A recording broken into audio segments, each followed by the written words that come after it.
Meu nome é Juliana e esse é o podcast Clássicas Sem Classe, no qual eu discuto clássicos escritos por mulheres pouco lidas, não traduzidas, excluídas do cânone ou esquecidas, bem como clássicos da literatura queer. Tudo sem a menor classe, claro.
No episódio anterior, eu falei sobre a escritora brasileira oitocentista Alta de Souza e sobre sua coletânea de poesia Horto, publicado originalmente em 1900. Depois, eu publiquei um segmento poema falado, no qual eu li o poema E Agora? And Now, da poeta estadunidense Adrienne Rich. No episódio de hoje, eu falo sobre a escritora irlandesa da época vitoriana, chamada Charlotte Riddell, e falo também sobre o seu romance A Struggle for Fame, A Luta pela Fama, originalmente publicado em 1883. Como sempre, eu deixarei lá na página do podcast uma lista de livros e artigos sobre a autora para quem quiser saber mais sobre ela. Mas antes, eu gostaria de chamar a atenção de vocês para duas campanhas de arrecadação de recursos para hospitais públicos por conta dessa pandemia do coronavírus. A primeira campanha eu já mencionei aqui, é o financiamento coletivo promovido pela UFMG, Universidade Federal de Minas Gerais, em parceria com o Instituto dos Advogados de Minas Gerais e a Fundação de Desenvolvimento da Pesquisa, Fundep, para apoiar o Hospital das Clínicas e o Hospital Risoleta Neves, ambos em Belo Horizonte. É possível doar tanto quantias em dinheiro, qualquer quantia, quanto equipamentos. Então eu vou deixar o link no box de descrição desse episódio. A segunda campanha é o financiamento coletivo promovido pelo Hospital das Clínicas da USP, Universidade de São Paulo, para a compra de máscaras, máscaras N95, máscaras cirúrgicas, álcool em gel, aventais, toucas descartáveis, máquinas de raio-x, enfim, equipamentos para o hospital. As doações devem ser feitas exclusivamente pela plataforma Charity, que nesse caso não cobrará taxas de transferência do dinheiro, então o dinheiro vai todo para o hospital. Eu também deixarei o link dessa campanha no box de descrição desse episódio. E se vocês souberem de mais alguma campanha confiável de financiamento de hospitais públicos por conta da pandemia, é só me avisar aqui para que eu possa divulgar. Bom, e agora vamos ao que realmente interessa nesse episódio, que é saber quem foi Charlotte Riddell. Abre aspas. Ao chegarmos como estranhos a uma terra estranha, em toda Londres não conhecíamos uma única criatura.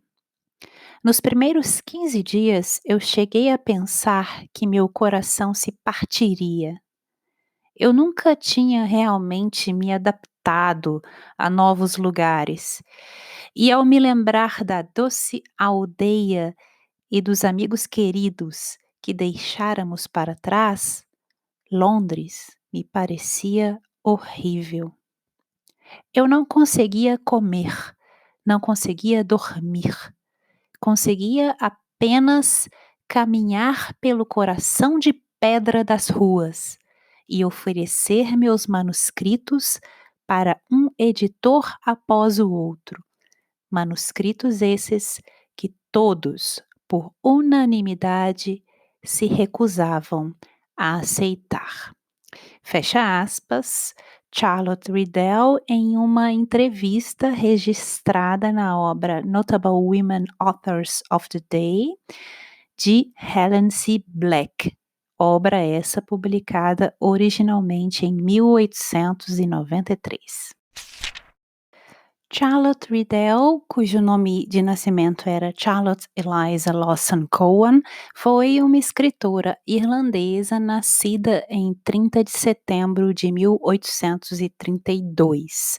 Riddell nasceu na Irlanda, cresceu, passou a infância lá e passou essa infância em circunstâncias bastante confortáveis. Ela era de uma família de classe média alta na Irlanda. E assim ela recebeu a educação típica das garotas do seu tempo e de sua classe social, que era uma educação por meio de tutores e professores particulares. Desde cedo, ela já demonstrava muito interesse pela leitura e pela escrita. E consta que ela teria escrito um romance completo já aos 15 anos. Ao que se sabe, esse romance não foi publicado, mas ela o menciona em diversas entrevistas. Em uma entrevista registrada na obra que eu já citei aqui, Notable Women Authors of the Day, de Helen C. Black, obra de 1893, Riddell afirmou sobre seus anos de formação, e aqui eu vou citar o que ela diz. Abre aspas. Sequer consigo me lembrar de uma época em que eu não tenha escrito. Antes mesmo de eu ter idade suficiente para segurar uma caneta, eu costumava fazer minha mãe transcrever minhas ideias juvenis. E uma amiga comentou comigo recentemente que ela se lembra, como se fosse hoje, de que sempre me desencorajavam do hábito de escrever, porque temiam que eu fosse levada a contar inverdades. Nos meus primeiros anos, eu li tudo em que pude colocar minhas mãos, até mesmo o Alcorão, quando eu tinha 8 anos. Fecha aspas. Sobre o romance que ela escreveu aos 15 anos, nessa mesma entrevista, Charlotte disse, abre aspas, foi em uma noite de luar brilhante, posso até vê-lo inundando os jardins como se fosse hoje, que comecei o romance e escrevi semana após semana, sem cessar, até que estivesse concluído, fecha aspas. A vida de Charlotte começa a mudar, entretanto, com a morte de seu pai, em 1851, quando ela tinha cerca de 19 anos. Nessa ocasião, ela e sua mãe passam então a sofrer de dificuldades financeiras, perdem tudo, têm que se mudar para uma casa menor. E 4 anos depois, em 1855, elas finalmente decidem se mudar da Irlanda para a Inglaterra e decidem viver em Londres. Por quê? Porque Riddell esperava ganhar a vida como escritora e Londres era o centro do mercado editorial ali. E ganhar a vida como uma escritora, como mulher, era naquela época uma das poucas profissões consideradas respeitáveis aí, em uma certa medida, e que estavam abertas às mulheres dessa época. Ela não queria ser governanta, então decidiu: "Bom, vou tentar a vida como escritora". Essa experiência veio inclusive a inspirar um romance que ela escreveu já no final da carreira, que é o romance A Struggle for Fame, Uma Luta pela Fama, originalmente publicado em 1883, escrito aí muito tempo depois dessa experiência que ela viveu de mudar para Londres, e é um romance que eu vou comentar na segunda parte desse episódio. A decisão de deixar a Irlanda e de emigrar para a Inglaterra, como vocês já podem imaginar, foi muito difícil. E sobre essa decisão, a Charlotte também já declarou na entrevista registrada naquele livro que eu menciono desde o início desse episódio, Notable Women Authors of the Day. Vou citar o que ela disse, abre aspas. Muitas vezes desejei que nunca tivéssemos tomado essa decisão. Mas se assim tivesse sido, acho que eu nunca teria alcançado o menor sucesso. Mesmo antes de partirmos, com lágrimas amargas, do lugar onde tínhamos nossos melhores amigos e fôramos felizes, a morte de minha mãe, embora nenhuma de nós ainda o soubesse, era uma certeza. A doença da qual ela morreu já a havia tomado. Ela sempre temera as dores mental e física. Ela era profundamente sensível e misericordiosamente, antes mesmo que o período agonizante de sua doença tivesse chegado, seus nervos sensíveis já estavam paralisados. Do início ao fim, ela nunca perdeu uma noite sequer de sono durante as 10 semanas em que eu lutei por ela contra a morte e perdi. Fecha aspas. A vida em Londres mostrou-se mais difícil do que mãe e filha esperavam e a Charlotte teve muita dificuldade para encontrar um editor, batia de porta em porta, ninguém aceitava o manuscrito, e para tornar as coisas ainda mais difíceis, ela tinha pouco dinheiro e tinha que cuidar da mãe doente. E a mãe de Charlotte veio então a falecer, ela morreu de câncer, já no ano seguinte à mudança para Londres, em 1856, quando Charlotte tinha 24 anos. No mesmo ano, 1856, Riddell finalmente conseguiu publicar seu primeiro romance, Turiel's Grandchild, e ela o publicou sob o pseudônimo de R.V. Sparling. E aí não parou mais, no ano seguinte ela já publica o segundo livro, The Ruling Passion, de 1857, sob outro pseudônimo, o pseudônimo Rainey Hawthorne. Ainda em 1857, aos 25 anos, Riddell casa-se com Joseph Hadley Riddell, que era um engenheiro civil. O casal nunca teve filhos e, para tornar as coisas ainda mais difíceis, a falta de jeito do marido para os negócios acabou por levar esse marido a perder muito dinheiro e levar Riddell a ser como que o arrimo de família. Era ela quem sustentava aí a família com o dinheiro que ela ganhava com os livros que ela publicava. E aí vocês podem reparar que ela publicou muitos livros, porque ela escrevia realmente para viver. O terceiro romance de Riddell, The Moors and the Fens, Os Pântanos e Brejos, já foi publicado em 1858. Vocês vejam aí, um ritmo de um romance por ano, e eram romances longos de 3 volumes. E aí ela publica esse terceiro romance sob o pseudônimo de F.G. Trafford. E esse livro realmente vai alçá-la à fama. Foi seu primeiro sucesso de vendas e, a partir daí, ela não para mais e vai ficando cada vez mais famosa.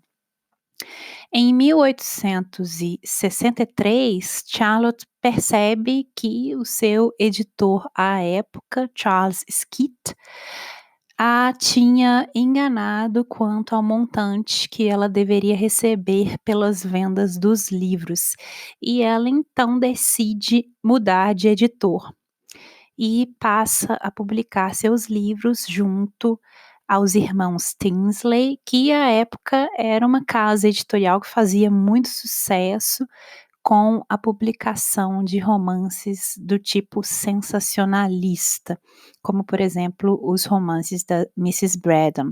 Esse é um gênero que a gente já falei sobre esse gênero aqui, né? Todas as escritoras vitorianas que eu mencionei aqui colocaram um pezinho no gênero que é conhecido como sensacionalista, e ele fez muito sucesso na Inglaterra, especialmente na década de 1860. Nessa nova editora, a Charlotte passa então a ganhar muito dinheiro. Esse é o momento, o pico da carreira dela, é quando ela está escrevendo nessa editora, aí na década de 60 e 70 do século XIX, e ela passa a ser tratada como uma verdadeira celebridade, como uma estrela literária. Mas o seu marido praticamente jogou todo esse dinheiro fora em maus investimentos comerciais. E aí, quando ele morreu, em 1880, ele ainda deixou com dívidas aí substanciais que ela teve que pagar pelos 10 anos seguintes, e ela o pagou por meio de seus escritos. Esse se tornaria, inclusive, esse tópico da dívida, dos investimentos, do mundo financeiro, esse se tornaria um dos tópicos centrais da ficção da Charlotte Riddell, que girava em boa parte em torno do mundo de negócios, do mundo das finanças, dos tribunais, das fraudes financeiras e especialmente desse peso esmagador do dinheiro e dos empréstimos e das dívidas e da falência. Alguns dos romances mais famosos aí da Charlotte Riddell tratam desses tópicos, digamos, financeiros, de negócios, e eu vou dar 2 exemplos aqui de 2 romances famosos, que é o City and Suburb, de 1861, e The Head of the Firm, de 1892. Sobre esse tópico, inclusive, a Riddell já disse em entrevista, e aqui eu cito o trecho, abre aspas: "Toda a loucura do mundo financeiro, a loucura na vida dos homens que nele lutavam, entrou em minha alma, e eu senti que deveria escrever sobre isso, e o senti tão fortemente quanto meu editor se opunha à minha escolha, cujo tema ele dizia que nenhuma mulher saberia explorar", fecha aspas. Esse trecho eu também tirei da entrevista que ela concedeu para o livro Notable Women Authors of the Day, de Helen C. Black. E aí vocês podem notar que esses tópicos dos negócios, do mundo financeiro, da falência, não eram tópicos considerados apropriados para que uma mulher escrevesse sobre eles. E nós podemos lembrar aqui que eu já mencionei outra escritora vitoriana que colocou o pezinho nesses tópicos, que é a Margaret Oliphant, que eu abordei na temporada passada aí do podcast. E nós vamos lembrar também que nós temos uma brasileira que explorou o tema da falência, que é a Júlia Lopes de Almeida, que nós também já comentamos aqui na primeira temporada do podcast. A despeito da oposição do editor, a Charlotte escreveu muito sobre esse tema do mundo financeiro em diversas obras e veio a se tornar, inclusive, conhecida na Inglaterra vitoriana como a novelista do mundo financeiro, a novelista da cidade. Hoje em dia, porém, esses romances são praticamente ignorados. Você consegue encontrá-los na internet aí, porque eles estão todos em domínio público, mas você não encontra versões impressas desses romances em que ela lida sobre as questões financeiras. Hoje, ela é mais conhecida pelos leitores contemporâneos pelas histórias de terror, histórias de fantasma que ela publicou. Então ela é mais conhecida pelos contos de terror do que pelos romances. Foram os contos que ficaram. Isso também é uma questão interessante, porque os contos de fantasma, contos de terror, também eram considerados um gênero, naquela época, um gênero inferior de literatura. E aí, mas era um gênero que dava dinheiro, e muitas mulheres, todas as mulheres, mesmo as hoje canonizadas, elas colocaram o pezinho no conto de terror, até mesmo George Eliot. E é interessante pensar que essas mulheres não foram aceitas no cânone pelas obras que elas produziram, que à época eram consideradas literatura, e apenas chegaram até nós no presente por meio das obras que elas produziram, que à época em que elas produziram eram consideradas obras de um gênero literário inferior. Era talvez mais aceito que as mulheres escrevessem nesses gêneros considerados inferiores, e isso aí é bastante passível de ser problematizado, mas era considerado ok que elas colocassem o pezinho nesses gêneros, mas os gêneros considerados literatura, digamos, superior, mais complexo, já era mais difícil para uma mulher ser levada a sério nesses gêneros.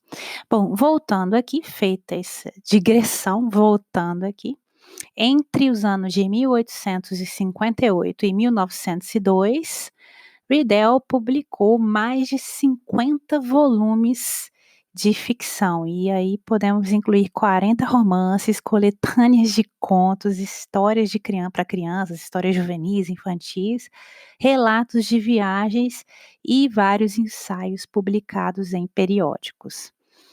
Ela escondeu sua autoria na maior parte dos livros que ela publicou sob pseudônimos até cerca de 1866. E a partir desse ano ela finalmente começa a publicar aí sob seu nome de casada, e aí ela publica como Mrs. J. H. Riddell. Hoje nós a conhecemos como Charlotte Riddell, mas se você procura na internet, muitos dos romances dela que estão em domínio público, mas não estão em formato físico, em formato impresso, se você procura esses romances por esse nome que ela assinava, J. H. Riddell, é mais fácil de achar do que se você procura como Charlotte Riddell.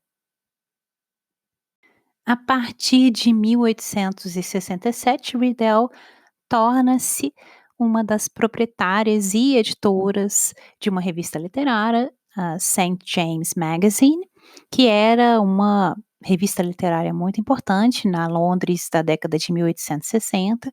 É uma revista que fora criada em 1861 por uma outra escritora irlandesa que assinava como Mrs. S.C. Hall, e esse era a assinatura, né, da escritora irlandesa Anna Maria Hall. Esse foi o ápice da carreira da Riddell, décadas de 60 e 70 aí. A Charlotte também atuou como editora da revista Home Magazine, nos anos também de 1860 e escreveu contos para Anuário de Natal, o Anuário de Natal da Routledge e para a Sociedade para a Promoção do Conhecimento Cristão na Inglaterra. Ela também escreveu um romance sensacionalista, né, era o que estava vendendo na época, e esse romance dela chama-se Above Suspicion, de 1876, e nessa época ela chegou a ser considerada uma autora quase tão popular quanto a Mary Elizabeth Braddon, que é a autora aí de um livro super conhecido, acho que todo mundo já deve ter lido, que é o Lady Audley's Secret. Todo mundo conhece a Braddon, mas a Riddell, não ficou na história da mesma forma, apesar do fato de que na época ela era tão famosa e tão conhecida quanto a Mary Elizabeth Braddon. Charlotte também escreveu novelas, romances curtos sobre temas, digamos, sobrenaturais, né, os temas dos contos de fantasma, temas de terror, de horror. E eu vou citar 3 aqui que são mais famosos, que são Fairywater, de 1873, The Uninhabited House, de 1874, e The Haunted River, de 1877. Essa segunda novela que eu citei, The Uninhabited House, a casa não, a casa inabitada, é muito conhecida, muito coletada em antologias de contos ou novelas de terror, e é uma história interessante porque ela combina conto de fantasma e associa esse elemento do terror e do sobrenatural ao pânico financeiro e às batalhas judiciais. Então ela junta aí um tema que vende muito naquela época, que era os contos de fantasma, com um tema que ela sabe escrever demais, que é o tema do meio financeiro. Nessa novela, o narrador é um escriturário pobre, assim, né, de pouco dinheiro, que trabalha em um escritório, e a segurança de emprego dele depende de ele encontrar inquilinos para uma casa que é considerada mal-assombrada. E essa é uma história de casa mal-assombrada, que tem todos os elementos desse gênero, e também, porém, explora o fascínio com as questões de dinheiro, de herança, com as disputas do sistema jurídico, e é uma história em que um fantasma busca então, digamos, fazer justiça com as próprias mãos. Ele busca a justiça que é negada pela lei.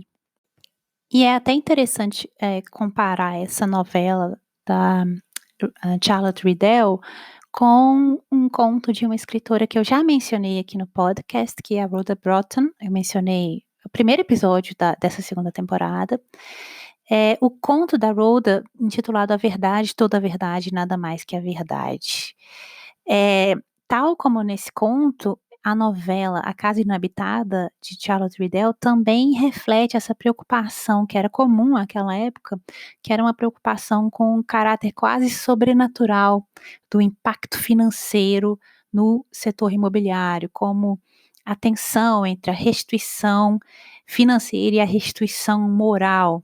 E também são histórias que lidam com a questão do apego quase espectral, quase sobrenatural do ser humano pelo dinheiro, como se esse apego fosse também uma espécie de fantasma, uma força invisível aí que atua sobre os personagens, e esses personagens se rendem a uma espécie de pacto fáustico e se deixam levar pela perfídia, pela ambição e pelas negociatas aí dos meios financeiro e jurídico, como quem realmente vende sua alma ao diabo.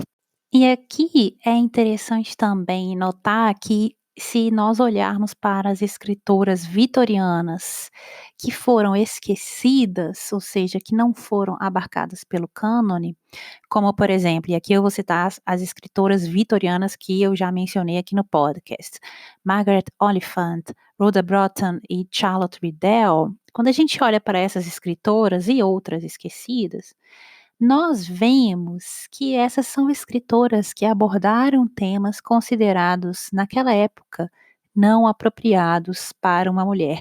Todas essas escritoras, abordaram em alguma obra ou em várias obras questões ligadas ao setor financeiro e ao setor empresarial. E elas o fizeram com um viés satírico, com um olhar sardônico.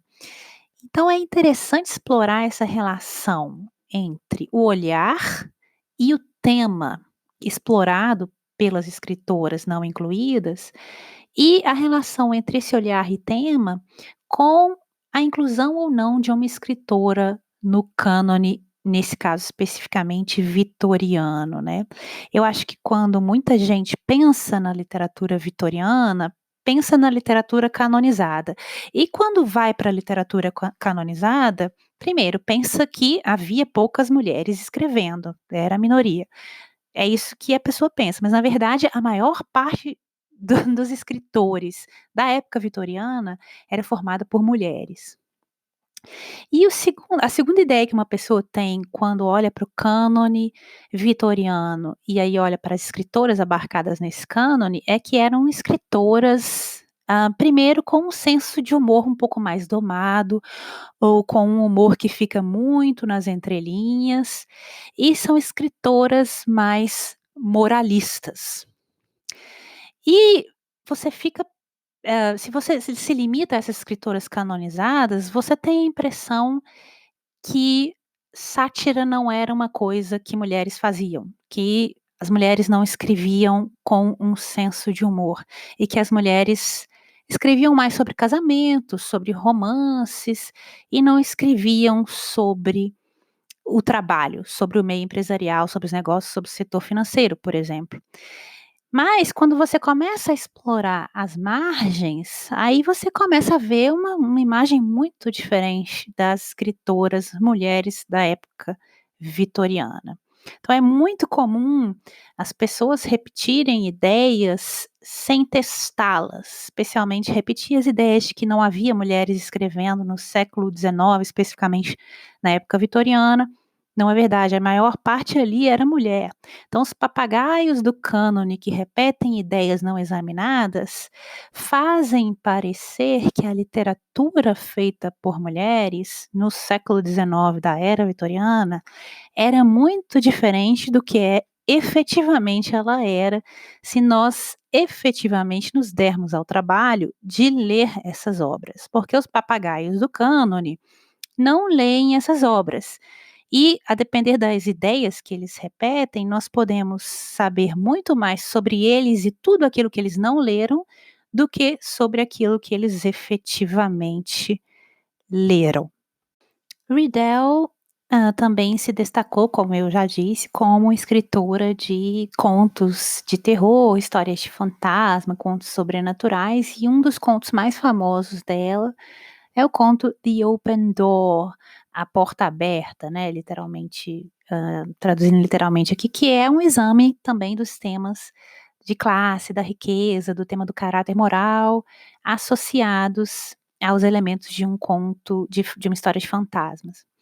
Ainda em vida, ela lançou coletâneas de contos de terror, e aqui eu vou citar, 2 mais famosas, que são Weird Stories, de 1884. Eu creio que esse livro também dá para achar em formato físico, impresso. E uma outra coletânea também muito famosa, Idle Tales, de 1888. Hoje, várias das histórias da Charlotte Riddell são considerados clássicos aí do terror, clássicos do gênero do conto de fantasma, e são frequentemente incluídas em antologias desse gênero. Aos 51 anos, já viúva, a Charlotte desafiou aí as convenções sociais da época vitoriana e passou a viver com um homem mais jovem como companheira, que era um amigo dela, o Arthur Hamilton Norway. Eles viajaram juntos para diversos países, ela voltou à Irlanda com ele, viajou também para a Alemanha, e o relacionamento durou cerca de 6 anos. 6 anos depois, em 1889, o relacionamento termina e a Charlotte começa a viver o declínio aí, da sua carreira e da sua vida. Ela começa a viver sozinha, em reclusão. Nessa época, ela também perde a notoriedade, os seus livros começam a ser esquecidos, criticados, a sua escrita é considerada como uma escrita que saiu de moda, e ela passa a viver na pobreza. Em 1901, ela se torna a primeira escritora a receber uma pensão da Sociedade dos Escritores na Inglaterra e passa então a receber uma pensão de 60 libras por ano. Charlotte Riddell morreu de câncer em 24 de setembro de 1906. Ela tinha 73 anos. Ela, que tinha sido aí uma das escritoras mais célebres e influentes do período vitoriano, morreu sozinha, na pobreza e quase esquecida. Abre aspas. O que ela poderia fazer? Se ela fosse um homem, havia 50 coisas para as quais ela poderia ter voltado sua atenção. Mas por ser apenas uma mulher, qual seria o melhor caminho, ou mesmo o caminho possível, para que ela enfrentasse o mundo? Fecha aspas, Charlotte Riddell, na obra A Struggle for Fame, Uma Luta pela Fama, de 1883, esse trecho aqui é em tradução minha. A Struggle for Fame, Uma Luta pela Fama, livro publicado originalmente em 1883, é um romance em 3 volumes, que segue a vida de 2 jovens emigrantes irlandeses que se mudam para Londres, determinados aí a tentar a própria sorte, né, e eventualmente alcançar riqueza e fama. Esses jovens são Glenarva Westley e Bernard Kelly, uma mulher e um homem. Eles não se conhecem, têm vidas completamente diferentes, são 2 desconhecidos, mas eles viajam no mesmo trem e acabam por seguir caminhos diferentes na vida, mas suas vidas se cruzam em diversos momentos do livro. E nós seguimos as histórias deles desde que eles são mais ou menos crianças, especialmente a Glenarva, e nós seguimos aí o livro, começa cerca de 1855 e termina no início da década de 1880. O Bernard Kelly, também conhecido como Barney, deixa a sua família para trás na Irlanda e se muda para a Inglaterra em busca da própria sorte, a fim de fazer fortuna. Ele tinha tido um caso amoroso na Inglaterra com uma mulher mais velha e mais rica. O irmão dessa mulher se opôs ao caso e meio que chantageou o Barney, deu um dinheiro aí para ele sumir do mapa, né. E aí ele vai e usa esse dinheiro, essa oportunidade para se mudar para Londres e tentar a vida. Lá em Londres ele vai morar com um amigo da família, que também era um irlandês, que se mudara para a Inglaterra já há mais tempo, inclusive esse amigo da família, Matt Donnell, ele se vangloriava de ter conseguido perder aí todos os traços do seu sotaque irlandês e da sua nacionalidade irlandesa. É um cara que realmente, não aceita a sua identidade como irlandês e ele fica o tempo todo tentando se encaixar no que ele acha que é a imagem ideal de um homem inglês. Então aí a Charlotte Riddell já começa a fazer uma sátira com relação a esses personagens que, não aceitam a própria identidade, que sofrem discriminação por serem irlandeses e que discriminam a si mesmos, né, discriminam pessoas da própria nacionalidade. O Barney passa a morar na casa desse cara, há um certo conflito, por uma série de acasos que eu não vou relatar aqui, porque pode perder a graça da leitura. O Barney fica conhecendo uma outra família, uma família de ingleses, uma família de artistas boêmios. É muito engraçadas as cenas também que essa família aparece, que é a família Doughton. E o chefe dessa família é o Mister Doughton, que é um ator já mais velho e é um cara que vive aí das glórias do passado. Ele foi famoso, mas o teatro já nessa época começou a perder a celebridade que tinha tido nas décadas anteriores. E aí já é uma oportunidade para Riddell discutir, esse momento em que o drama, o teatro perde a fama e o romance e a publicação de romances começa a ascender. Os filhos do Doughton, são artistas talentosos e trabalham em uma revista literária, escrevem para essa revista, que é a revista Galaxy.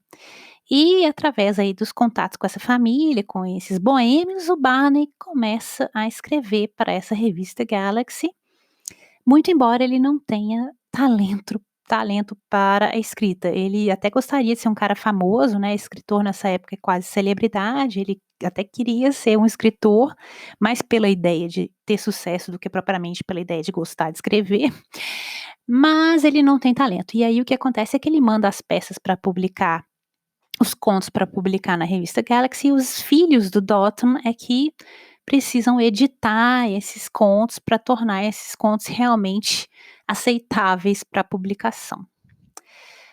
De outro lado, a outra jovem que nós seguimos é a Glenarva Wesley, que também é conhecida no livro como Glen, que é aí uma garota impulsiva, ela tinha sido um tomboy quando era mais jovem, brincava com os filhos do vigário ali na cidade que ela vivia, e se comportava mesmo como um garoto, e ela era órfã da mãe, o pai sofre uma derrocada financeira e eles se mudam primeiro para um vilarejo, em que ela passa aí a infância com esses garotos, e depois eles decidem se mudar para Londres, onde a Glenn planeja iniciar uma carreira de escritora e ela quer sustentar a si mesma e ao pai por meio de sua escrita, né, o pai tinha perdido todo o dinheiro em investimentos financeiros fracassados e ela quer ser, assim, a figura que vai salvar o pai.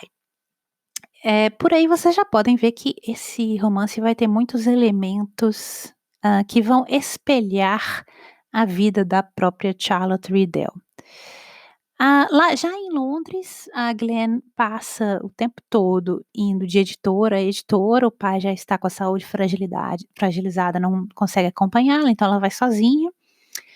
E ela vai de editora em editora, batendo na porta, levando os manuscritos, numa tentativa meio que desesperada de convencer alguém a dar uma chance ali para que ela possa publicar seu primeiro romance, porque ela está certa que se ela tiver uma chance, ela consegue engatar na carreira de escritora. A Riddell parte, então, da sua própria experiência como mulher escritora imigrante irlandesa em Londres, e aí nesse arco narrativo de aproximadamente 30 anos, aí 35 anos, de meados da década de 1850 até o início da década de 1880, ela aproveita dessa experiência para lidar com as complexidades da identidade e do mundo editorial na Inglaterra vitoriana. E ela explora, então, os tópicos dos preconceitos por origem, preconceito por nacionalidade, preconceito de classe e, claro, preconceito de gênero.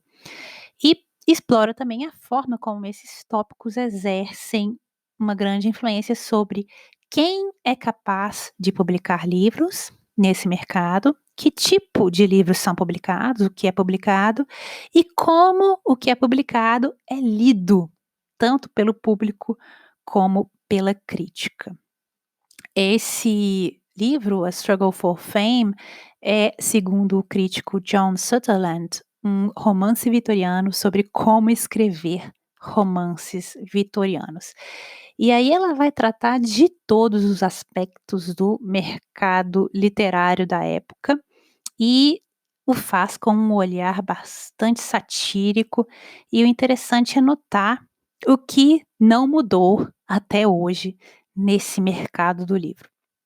O subtexto onipresente desse romance, A Struggle for Fame, é a opressão estrutural da indústria editorial.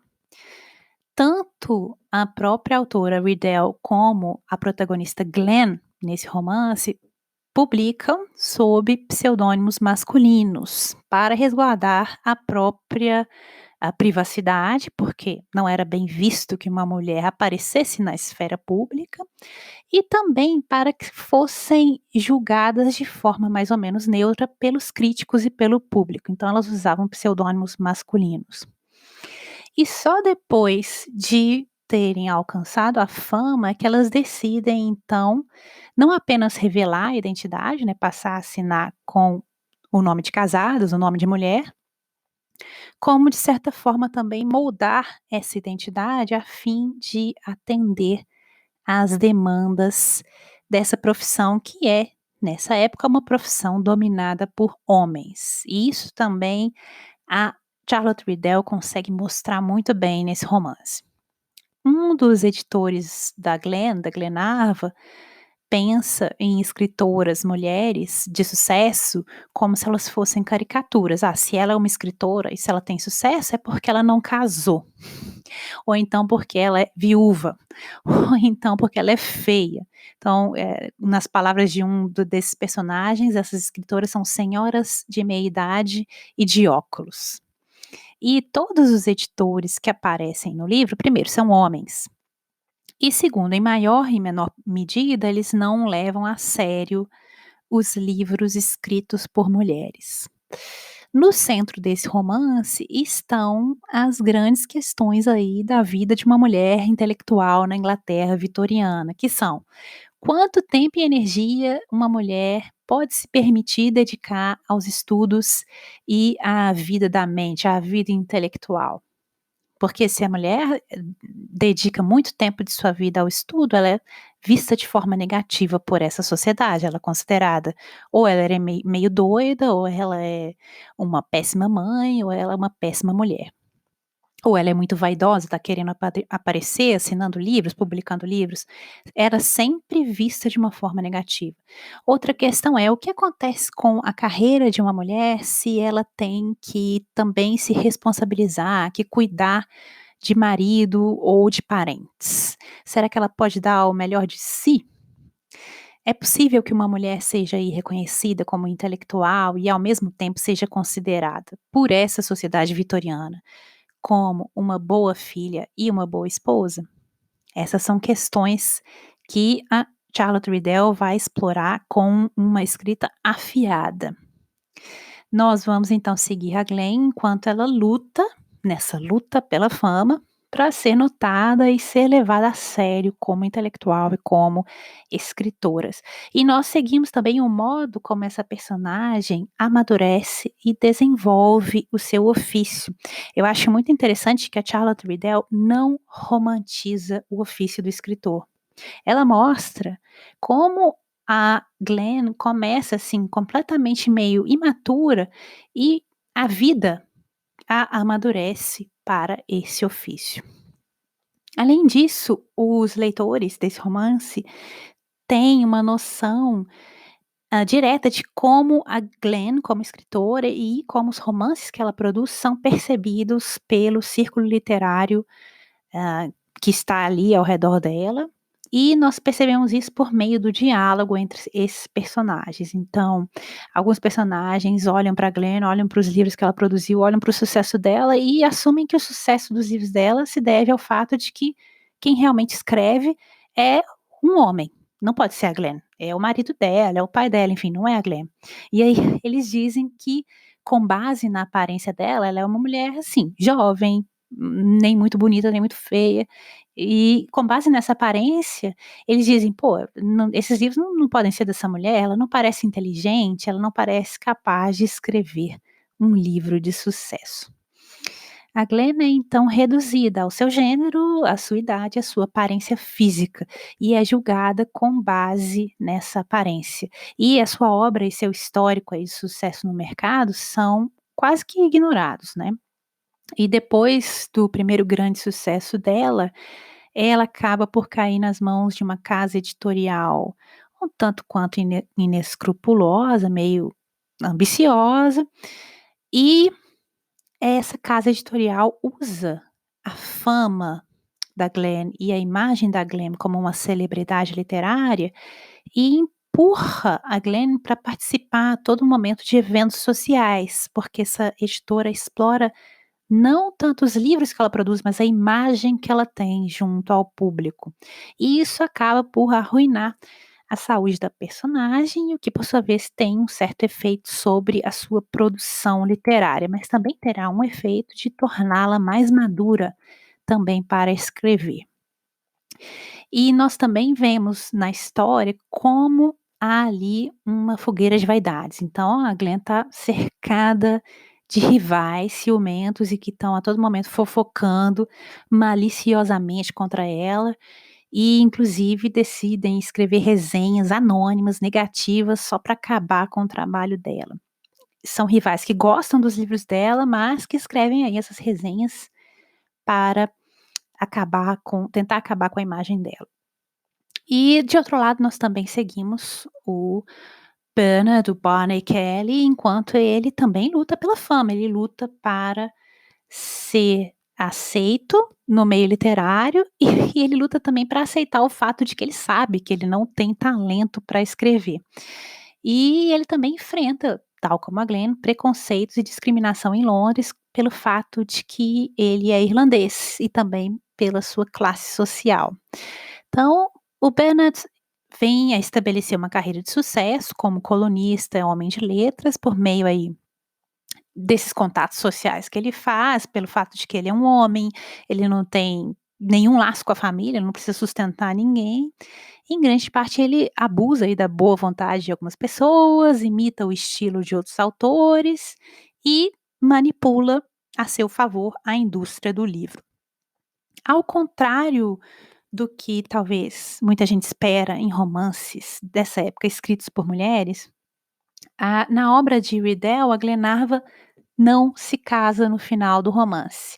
A gente vai ter um casamento, mas não vai ser no final do romance.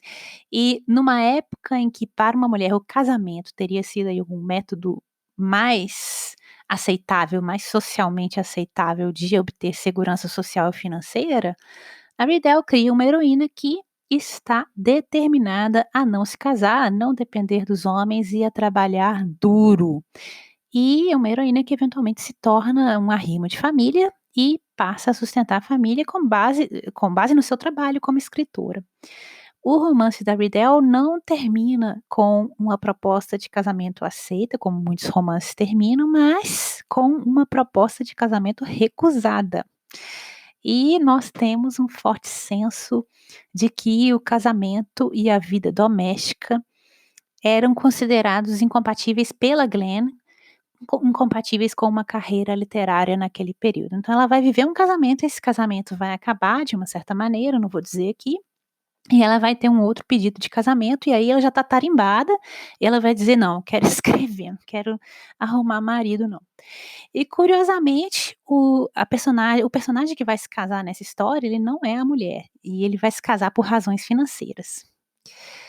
As respostas da crítica ao romance de Charlotte Riddell se concentram na representação da carreira da Glenn e de sua posição como mulher no mercado literário vitoriano. Nós temos, por exemplo, a crítica Linda Peterson, que considera a obra A Struggle for Fame como um contraponto ao mito da mulher que consegue aí fazer um malabarismo de conciliar tarefas domésticas e atividades intelectuais e ser boa em tudo, né, boa esposa, boa mãe, boa filha, boa escritora, tudo. Então a Peterson vê no livro da Riddell esse contraponto. Não, não tem isso de ser boa em tudo, de fazer esse malabarismo, isso é loucura.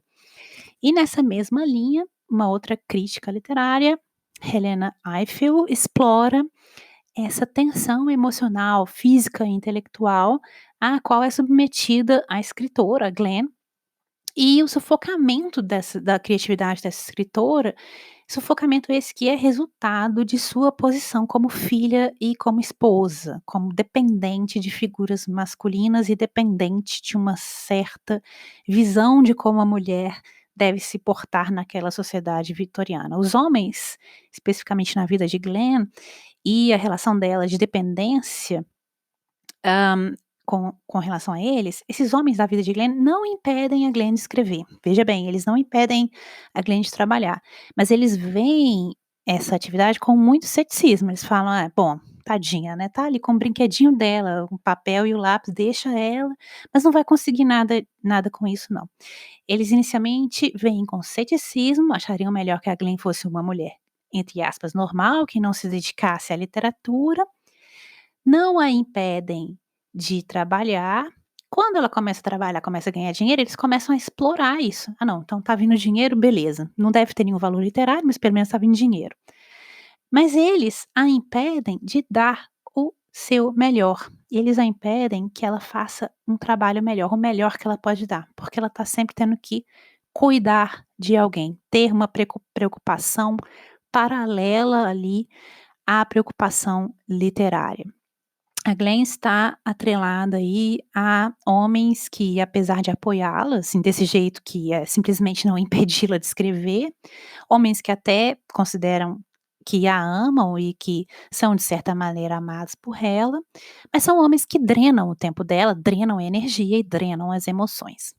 O romance A Struggle for Fame é então sobre uma mulher que luta para ganhar a vida em um momento em que ainda era esperado nas classes média e alta que as mulheres fossem sustentadas por seus maridos e não se dedicassem a atividades intelectuais.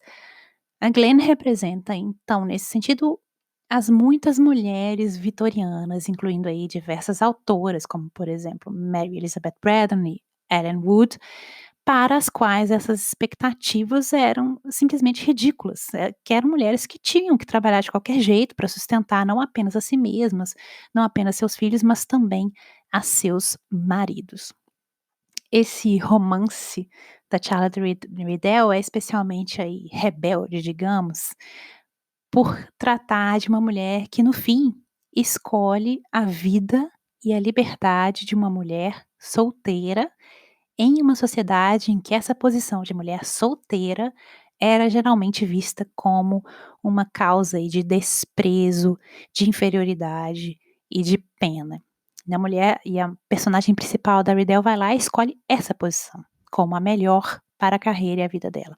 E no final, em sua rejeição aí da proposta de casamento que é feita ao final do livro, a Glenn dá as costas para esse mito da autora que consegue equilibrar os papéis de esposa, mãe, escritora e tudo.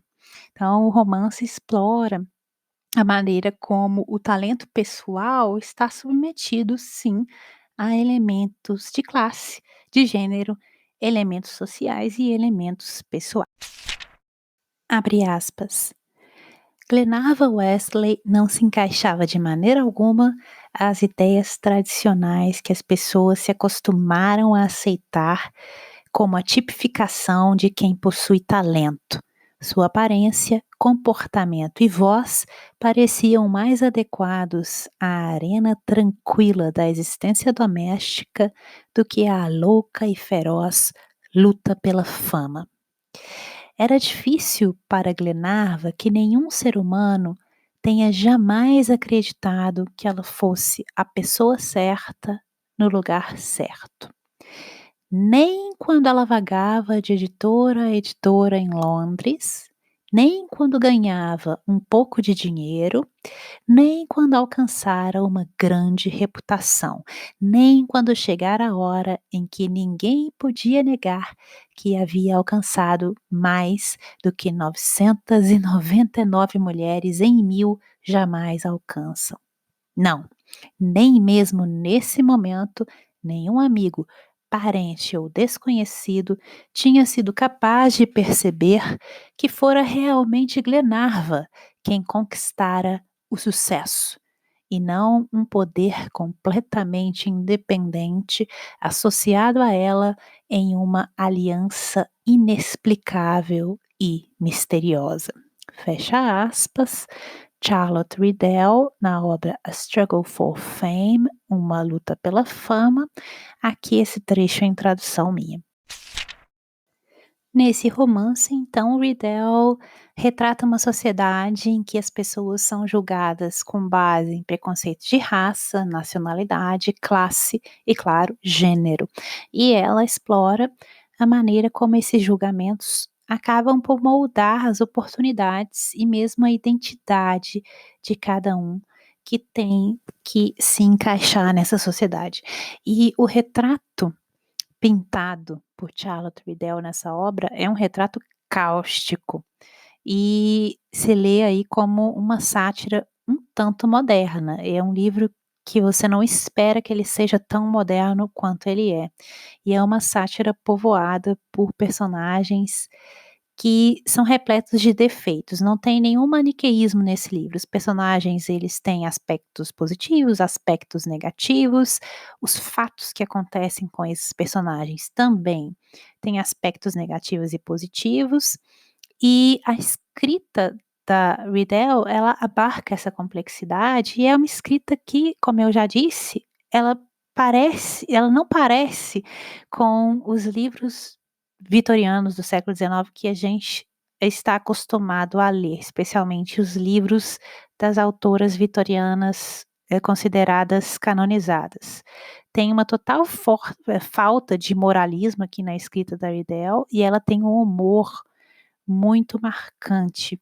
E como eu já disse, é comum se pensar que as escritoras vitorianas, elas não têm um senso de humor, mas a questão é que você precisa olhar para as margens, que a história do senso de humor na escrita das mulheres vitorianas é uma história das margens. Outro aspecto interessante da escrita da Charlotte Riddell é que ela escreve de uma forma um tanto quanto fragmentada. Nós temos eventos no presente, aí depois dá um salto ao passado, e em determinados momentos a gente tem uma pequena imagem de como vai ser o futuro, e isso dá um salto para frente que dá um senso assim de melancolia. E é uma escrita que tem muitos diálogos também, diálogos muito bem feitos, muito vivos.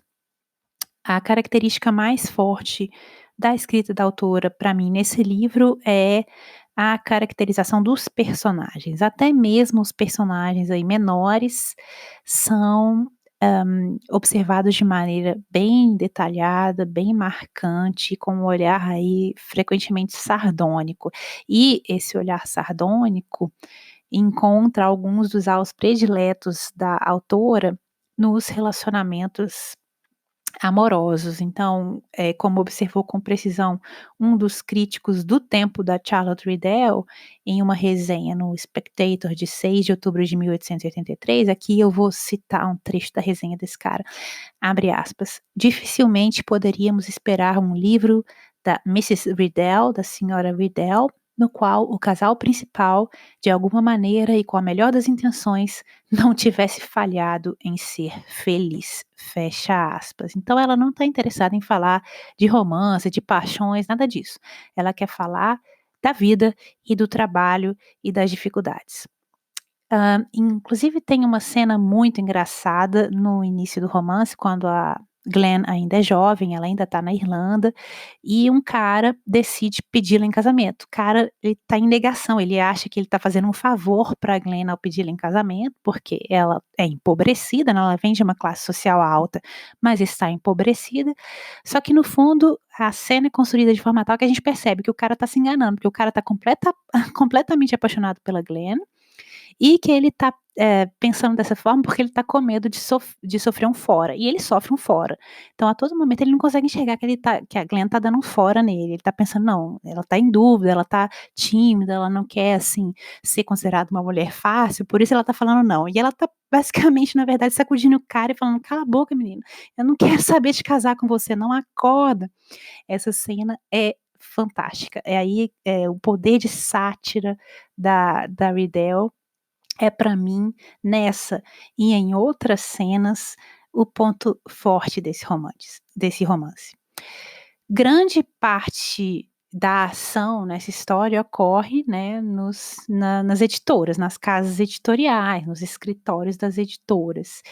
E a Charlotte Riddell vai aproveitar esse período sobre o qual ela escreve, né, década de 50 do século XIX até a década de 80 do século XIX, ela aproveita esse período para descrever uma mudança que ocorreu efetivamente na indústria do livro, no mercado vitoriano, nesse período, quando ocorreu aí a profissionalização da escrita, da cultura do escritor, e essa profissionalização acabou por gerar uma cultura da celebridade literária. E segundo a Riddell, essa ideia de transformar escritores em celebridades acabava por sufocar a inovação, o caráter realmente artístico da escrita, em nome de